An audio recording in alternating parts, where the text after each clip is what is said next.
আপনার নিয়ে কোনো বাজে কথা করে ইচ্ছা আমার ছিল না, কিন্তু আপনি একটা বাজে মেয়ের পাল্লায় পড়ছেন। আর তোরে কোনো সময় আমি বরদোয়া করি না। কি ঠিক আছে কি হয়ে গেল কিছুই বুঝতেছি না। ফুপু, তুমি খালি একবার অনুমতি দাও, ওর চুলের মুঠি ধরে নিয়ে আসি। তোমার কপাল পুড়ছে, তুমি এই শিকদার বাড়ি থেকে আউট আর মরিয়ম ইন।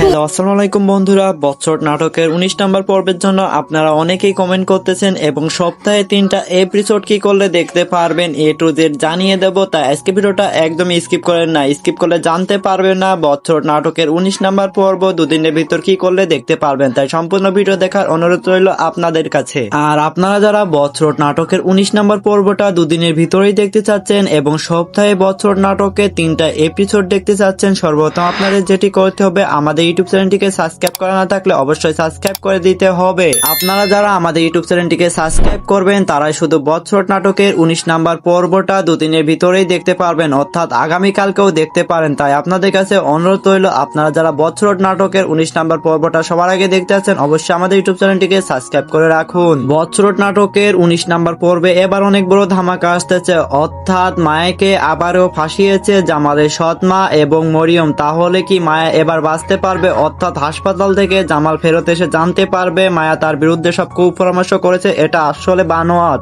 মায়ার বিপক্ষে এবার মরিয়ম ও জামালের সৎ মা এবার উঠে পড়ে লেগেছে, অর্থাৎ মায়াকে আবারও এই বাসা থেকে তাড়িয়ে দিতে চাচ্ছে। অন্যদিকে জামালের ছোট ভাই মায়াকে বিয়ে করতে চাচ্ছে, অর্থাৎ তাকে সবকিছু বলতে নিষেধ করছে, সে যে ডাকাতি করতে এসেছিল তাদের বাসায়। বছর নাটকের 19 নম্বর পর্বটা অনেক ধামাকা হতে যাচ্ছে। একদিকে মায়াকে এই বাসা থেকে তাড়িয়ে দিতে চাচ্ছে, অন্যদিক জামালেরকে বিয়ে করতে চাচ্ছে মরিয়ম এবং তার সাথে দিয়েছে তার ফুবু। তাহলে 19 নাম্বার পর্বটা সবার আগে দেখতে চাইলে এখন আমাদের ইউটিউব চ্যানেলটিকে সাবস্ক্রাইব করে রাখতে হবে। সাবস্ক্রাইব না করলে দেখতে পারবেন না 19 নাম্বার পর্ব। তাই অনুরোধ রইল সাবস্ক্রাইব করে রাখুন। আজকে ভিডিওটা এই পর্যন্ত, আল্লাহ হাফেজ।